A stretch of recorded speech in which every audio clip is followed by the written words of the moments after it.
I'm not very good at waiting at all. I get quite impatient. I get impatient waiting for a program to load on Netflix. If it buffers, I just come on, hurry up. And don't even get me started with adverts that are now on Amazon Prime. I just want to watch the next edition of The Summer I Turned Pretty. Citadel. I don't want an advert for fabric softener coming on. See, we all have these moments where we wait. We have experiences of life where we wait. Some of us are good at it. Other of us, like me, are not so good at it. And the thing about waiting is sometimes there's moments of waiting that are good. Like waiting for Christmas. When you're a child and a kid, just waiting for that excitement for Christmas morning, or waiting to go on holiday. I absolutely love holidays. We tend to book our holidays quite a way in advance, and I love the planning phase of holidays. I love sort of researching into where we're going and what we're going to do, what are the best sites to go and see, what are the best restaurants to go and eat at, what are the best beaches or wherever it is that we're going. So I spend a lot of time researching into the holiday. If we're going on a long haul flight, before we get on the plane, I know the films I'm going to watch on the plane. I just love that part of it because it sort of builds excitement and anticipation. My wife Louise is the opposite. Like when we go on holiday, she often doesn't even know where we're going, when we're going, what airport we're going to, what time we're flying, anything like that. She just rocks up to the airport, and I've done all the planning and the prep in that. And actually, because I don't want to miss out on all the fun things, I do something that I think is very sensible. I create a spreadsheet for our holidays. Anybody else do this? Anyone else create a spreadsheet? See, we're the fun... No one else, just me. Oh yeah, Jamie, there you go. We're the fun people to go on holiday because you have in a spreadsheet. So we're going to do this at this point, and we're going to do this at this point. Some of you look at me like, wow, that sounds awful. Who would not want to come on holiday with me? Yeah, there you go. Sometimes Louise has to remind me that the goal of holiday is not to get through the spreadsheet. The goal is fun family time. Okay, yes, I'll put that in the spreadsheet as well. That's what we're doing. But then it's there.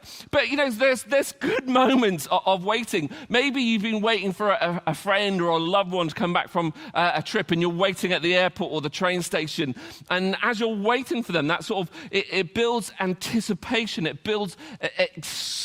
It sort of makes the whole experience a little bit better. So waiting can be good, but there's also moments of waiting that are bad. Instead of anticipation, we're filled with apprehension. Maybe it's waiting in the waiting room at a dentist for root canal treatment. I'm sure nobody enjoys that. Or maybe it's waiting for the result of that exam that didn't go well, or waiting for the bill to come in for the damage to the car or the house that is just going to be bad, or it's waiting for that difficult conversation that you have to have with your boss or that family member. There's something going on and you're not excited about it. You're apprehensive about it, and the more you wait, the worse it gets. It builds up inside you, and with the good waiting, you have those butterflies in your stomach, and it feels good. You're like, oh, this is exciting.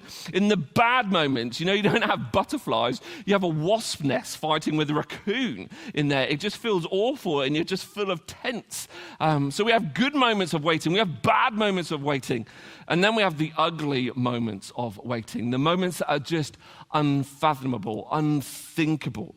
When you're waiting for that call that you're just dreading, the call of the results that are in, or they finally died, that they've given up the fight, or they've lost their fight, whatever it is, just those moments that are unthinkable. And in these ugly moments of waiting, sometimes we long to feel anything, but inside we just feel numb. We don't feel anything. And in these ugly moments of waiting, we start to answer a whole bunch of questions. We ask questions like, how?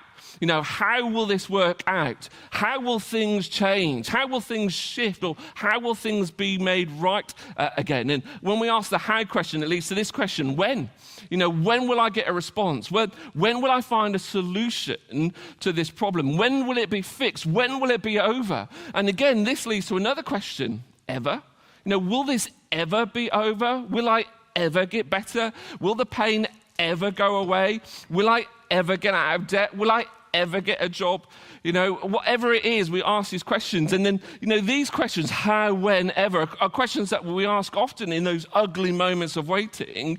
But it leads to another question, especially if you're a person of faith, especially if you're somebody who's been exploring faith or you'd class yourself as a Jesus follower. When we're in those ugly moments of waiting, we sometimes ask this question. Why doesn't God do something?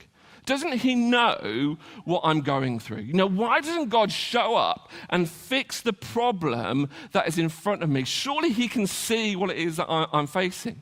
And these are real questions of life. They're real questions of faith. And many of us have asked these questions many times. And as we explore what we're going to look at this morning and as we wrap up this series, here's what I want you to know up front. If you have to leave early or you switch off or whatever, this is what is so important. This is what I want you to try to take away from this morning. God's will, God's way, God's timing are worth the wait. This is the truth that I'd love for us to actually be able to get embedded into our hearts, that God's will, God's way, God's timing are worth the wait.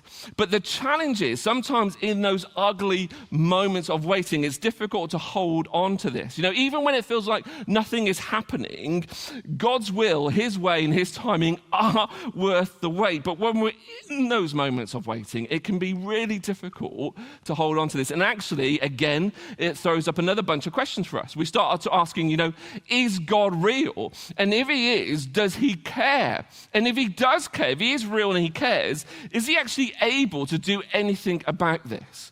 These are real questions. They're not fake questions. They're things that we go through and that we experience as part of life and as part of faith. And actually, these are the questions that underpin or sit beneath the story that we're going to explore, the example that we're going to explore today, which a guy called John has recorded for us. John was one of Jesus' closest friends, and he records this story, this example of where some of Jesus' closest friends went through a moment of really ugly waiting. And in the midst of that, there was huge uncertainty over, what was happening, what was Jesus doing, and all of that. So we're gonna pick that up, and so we're gonna explore John chapter 11. There's quite a big chunk of scripture that we're going to go through this morning. If you've got a Bible with you or a Bible on your phone, you might want to open it up to John 11 and go with me as we go through this.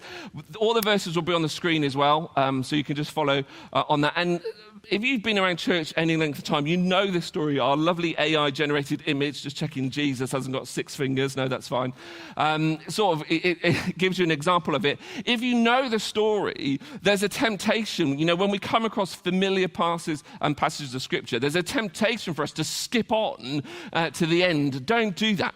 You know what's going to happen. You know the end result. But as we go through this, allow yourself to not rush on, but to stay in the waiting. Let's pick it up.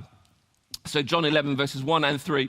Now a man named Lazarus was sick. He was from Bethany, the village of Mary and her sister Martha. So the sister sent word to Jesus, Lord, the one you love is sick. So there's 3 central characters to the story, Mary, Martha, and Lazarus. And they are close friends to Jesus. Jesus loves Mary. He loves Martha. He loves Lazarus. And so Mary and Martha, all they have to say to Jesus is, the one you love is sick. And Jesus knows exactly who it is that they are talking about it. And I just love that way, that he reviews Lazarus as the one you love, the one he loves. Do you know what? This is exactly how God viewed you. Each and every one of us, he views us as the one he loves. Whatever you think, whatever you believe, whatever your experience of faith or God is, just allow yourself to receive that you are the one he loves. Let's read on.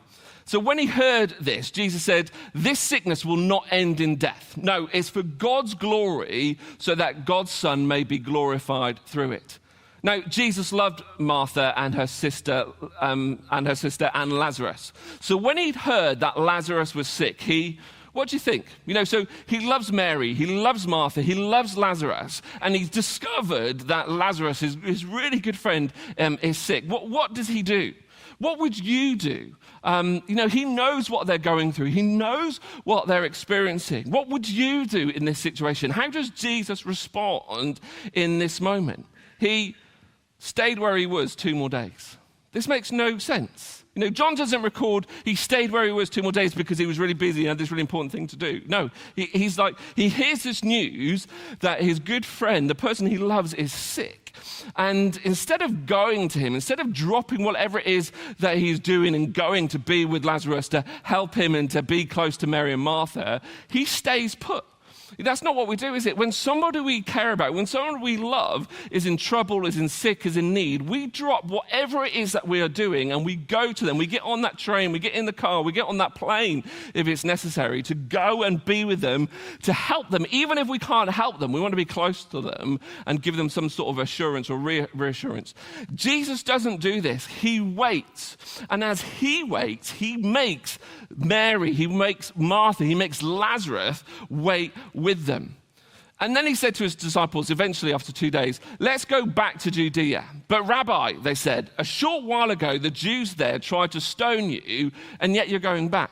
You see, I think the disciples, when they heard that Lazarus was sick and Jesus chose to stay there and not go, were thinking, well, that makes sense because when we were last in Jerusalem, Bethany is really close to the temple complex in Jerusalem where they tried to stone Jesus. So I think they're thinking, it makes sense that we're not going because Jesus is going to get into trouble. They might arrest him. They might try and execute him again. So they thought this inactivity was about the threat that Jesus was under. But that's not what's going on at all. Our friend Lazarus has fallen asleep, but I'm going there to wake him up. And if you know the story, you know that Lazarus isn't asleep. If you don't know the story, I'm about to give you a big spoiler. Lazarus is dead. And he's starting to use this language. He's saying, Lazarus is asleep. He's starting to show them that death isn't the end. That actually, because of him and through him, death is different. It's sort of like falling asleep, that there's more to life than there is to death. But they don't really understand what's going on. His disciples replied, Lord, if he sleeps, he'll get better.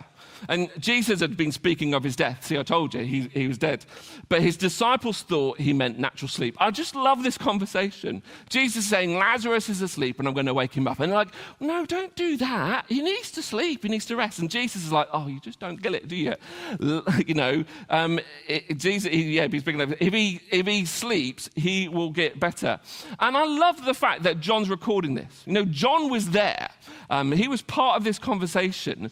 And in his gospel, in his account of the things that Jesus said and the things that Jesus did, he records this moment and a bunch of other moments where the disciples just don't get it. They don't come out well from these accounts. There's a whole bunch of other ones in that. And, why does he do that? If you're making all of this stuff up, you would change this account, wouldn't you? You wouldn't have it in that, we don't understand, we couldn't figure out what Jesus is saying. You wouldn't include all that information. They document their disbelief. They document the fact that they got things wrong. Why would they do that? If they're making this up and they're trying to start this new movement and they're trying to position themselves as leaders of that new movement, you wouldn't put stuff like this in. So why did they put stuff like this in? Well, because stuff like this happened. This is why they record it, because they did think this. They did do those things. This story of what happens with Lazarus did happen. The story of the resurrection, the death and the resurrection of Jesus did happen. That's why it's in there, because these things are all part of it. Let's carry on. So he told them plainly, Lazarus is dead. That's the whole moment. You just don't understand it. So let me just pull it on the line for you. Lazarus is dead. And at this point, they understand what Jesus is talking about. This is pretty clear, but what he says next is a little bit confusing.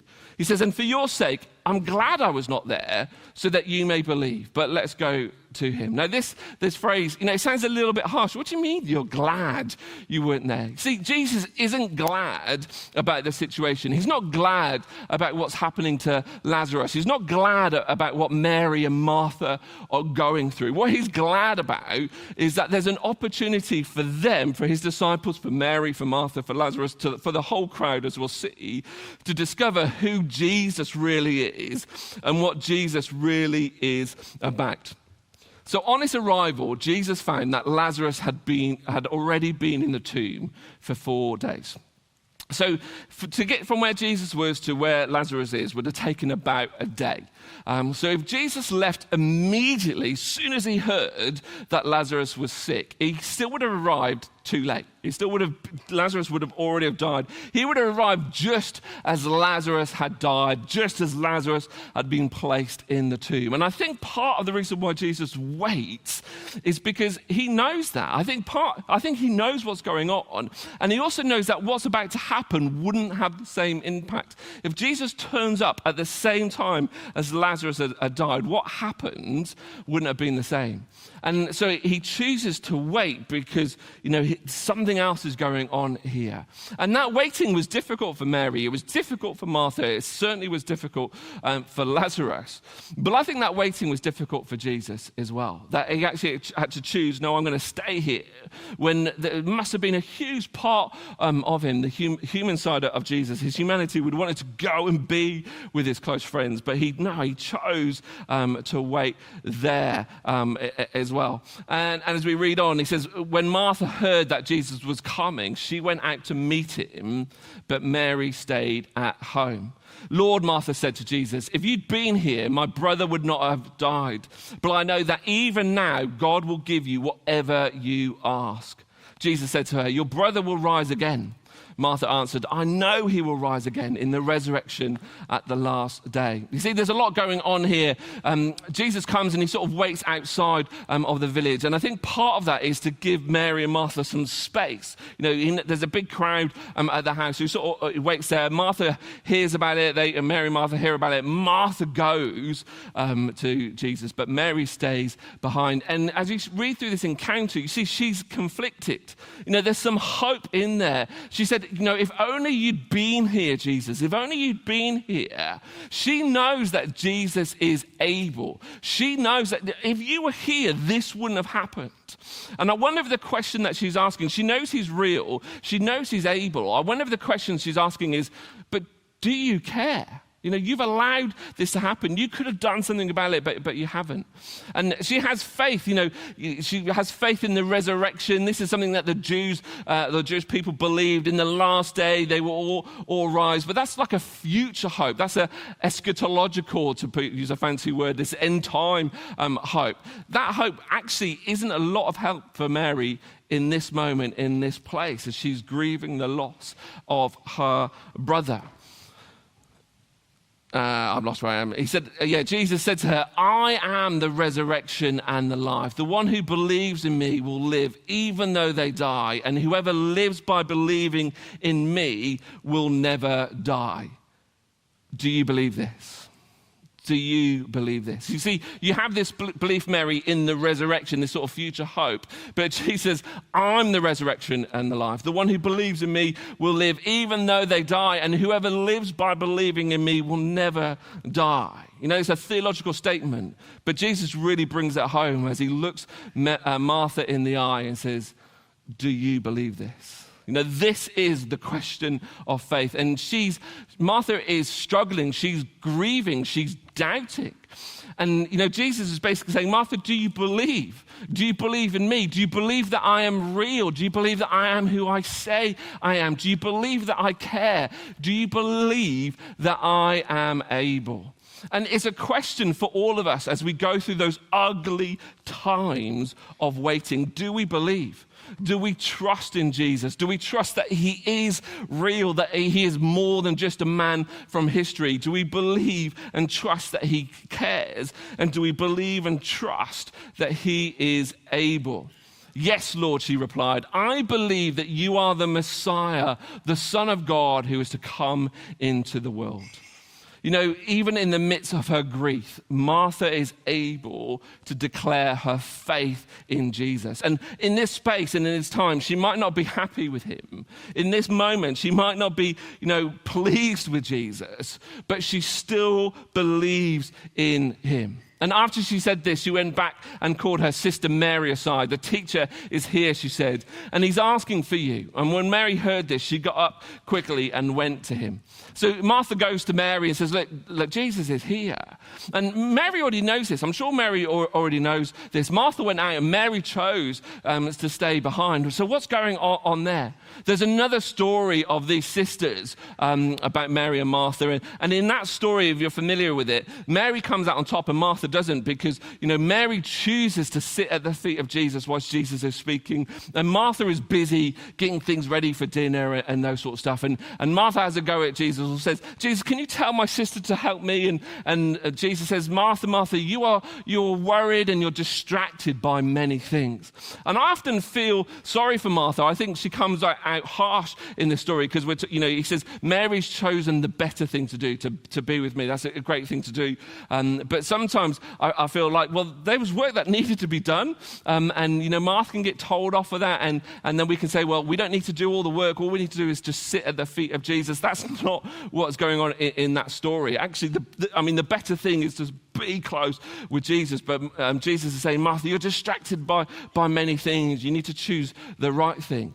But in this moment, in the midst of the grief and pain, Martha is the one who gets up and goes to Jesus. And she's full of questions. She's full of grief. She's probably full of anger and confusion and doubt. But she chooses to go to Jesus and bring all that. Whereas Mary stays behind. And I think actually in this story, their roles are reversed. Their roles are flipped. Martha is the one who's chosen the better thing.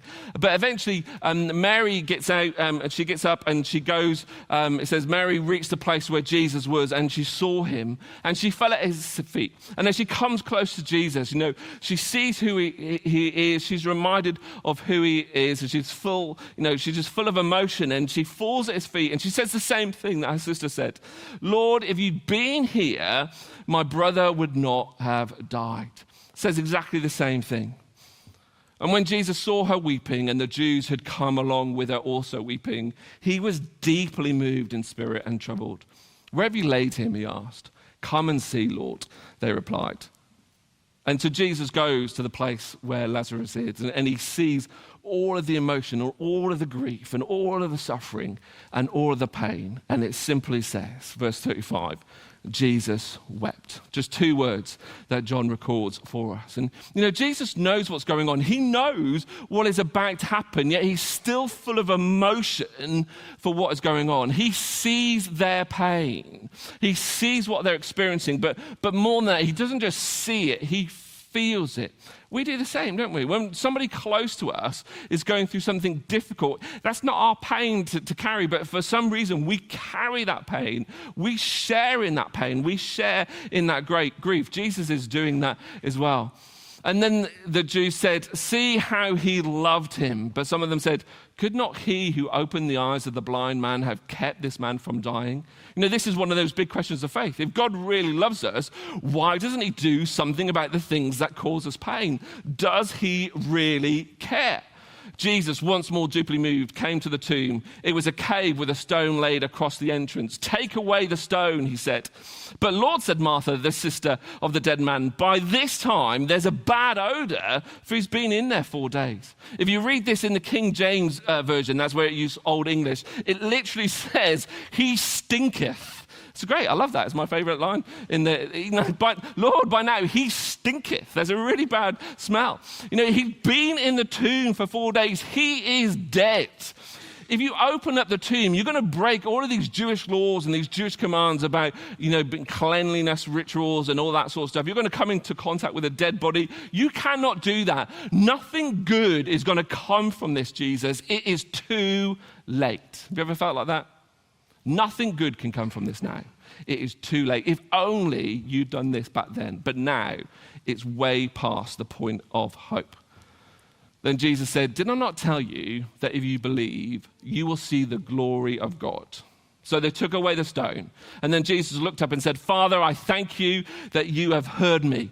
I knew that you always hear me, but I said this for the benefit of the people standing here, that they may believe that you sent me.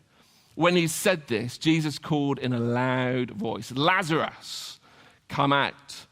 The dead man came out, and his hands and feet wrapped with strips of linen and a cloth around his face. Jesus said to them, "Take off the grave clothes and let him go."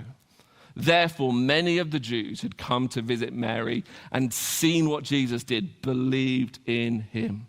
See, they saw who Jesus is. They saw what Jesus can do. They saw what God can do, and they believed in him. It's an amazing story. It's an amazing miracle that showed them that God's will and God's way and God's timing are worth the wait. You see, what Jesus does here is absolutely amazing. And if Mary and Martha and Lazarus, I think, were here, they would say it was worth the wait. But there's something we need to understand and recognize about this story is, Lazarus came back to life, but then he died again. Jesus resurrected him, but it wasn't the finished article. Lazarus still then died again. And what Jesus is doing in this amazing miracle is he's giving Lazarus some more time. He's giving him more days and some more years. This is not the finished version of resurrection life. Something more is going on in this story. Why does Jesus raise Lazarus back to life? Well, it's because this miracle is not just about Lazarus. It's not just for Lazarus. It's a sign. It was a sign to them, and it's a sign to us. It's showing us something bigger about who Jesus is and about what Jesus does. See, earlier in the chapter, Jesus says, "I am the resurrection and the life." He doesn't say, "I can sometimes do resurrection things." He says, "I am the resurrection and the life." He doesn't say, "I can sometimes do resurrection things." You see, in the story of Lazarus, we get a glimpse of who Jesus really is. Mary and Martha, they wanted something specific. They wanted Jesus to heal Lazarus. And Jesus didn't do what they wanted, when they wanted, how they wanted. Jesus did something different. He did something bigger. Jesus did something better. And this is hard for us to understand, especially those of us who are in a season of ugly waiting right now. We know what this feels like. We know what it feels like to wait and wonder and say, are you real? Do you care? Are you able? When will this ever end? And, some of us are in that ugly moment of waiting right now, and we're feeling pain, and we're feeling grief, and we're feeling disappointment, and we're feeling doubt. We have all of these questions, and we're surrounded by sickness. We're surrounded by unanswered prayers. We're surrounded by broken relationships. We're surrounded by debt. We're surrounded by problems, and we're surrounded by uncertainty about the future. How will this change? How will this end? God, are you real? Do you care? And are you able? And if that's you, if you're in that moment of ugly waiting right now, I'd love to invite you to try this. This week, today, every day this week, name one thing that you're waiting for right now. What is it that you're waiting for? Just name it. Say it out loud to him. Write it down in a journal. What is it that you are waiting for right now? And how is it impacting you? What's going on inside you? What is the grief or the pain or the suffering that it's causing you? What is it that you want Jesus to do for you in this situation? Just name it. Be open and honest. Mary and Martha would have said, "We want you to heal our brother." And, here's the thing. Jesus might not do the thing that you want him to do. He might not do the thing you want him to do when he wants you to do it. He might never do the thing that you want him to do, but name it. This is what I'm waiting for at the moment. This is the thing that is causing me grief. And it might not be for you, it might be for somebody else who's close to you. Name it. And then pray this. Jesus, I choose to trust that your will, your way, your timing are worth the wait. Even here. I'm going through this, I'm experiencing this, and this is what I want you to do. Pray those things. It's good to pray those things. Heal, forgive, restore, whatever it is. It's good to pray those things. But then it would come to this point. Jesus, I choose to trust that your will, your way, your timing are worth the wait, even here. And I encourage you to do that once a day this week. And you might not see anything change on the outside. But when we choose to trust in Jesus, something shifts on the inside. And we realize and we discover we're not carrying this alone. Lazarus' story shows us that Jesus won't always do what we want him to do when we want him to do it. But if we trust in him, it doesn't mean that everything will turn out how we hoped. In those moments, Jesus is still worthy of our trust when we don't understand. See, Jesus is still good when the waiting is long. Jesus is still at work when it looks like nothing is happening. Jesus is ultimately bringing something bigger, something better than a temporary fix. It's bigger than a delayed answer. It's bigger than a few more years of life before death comes once again. See, Jesus is leading us all into fullness of life. A life where death does not win, where pain does not linger, where suffering does not define the story forever. And it might not be here yet, but it's coming. And that's why his will and his way and his timing is worth the wait. Even if we don't see the full answer this side of eternity. So in the waiting, keep trusting. When you don't understand, keep trusting. When the prayers go unanswered, keep trusting. When the pain has not lifted, keep trusting. When it feels like Jesus is late, keep trusting. Keep bringing your pain to Jesus. Keep bringing your questions to Jesus. Keep bringing your disappointment to Jesus. And in all of that, keep your eyes on Jesus. Because one day, we will see fully what Mary and Martha only saw in part. God's will, God's way, God's timing are worth the wait. Let's pray together. Father God, we acknowledge that there are so many things about life and faith that we don't understand. So many questions that we ask. If only. We believe that you're real. We believe that you care. And we believe that you are able. And many of us have gone through many moments, many experiences of life and faith where it seemed you didn't show up. You didn't do what we wanted, when we wanted it, or how we wanted it. Lord, in that confusion of life and faith, I pray that you'd help us to keep our eyes on you, to keep trusting you, to keep calling out to you, to keep asking you to show up, to be involved, to do the things that we want you to do. But Lord, help us to do that with open hands, to recognize that your will is not our way, that your timing is not our timing. And when we don't understand, help us to trust in the one who does. Be at work in us and through us, I pray. Amen.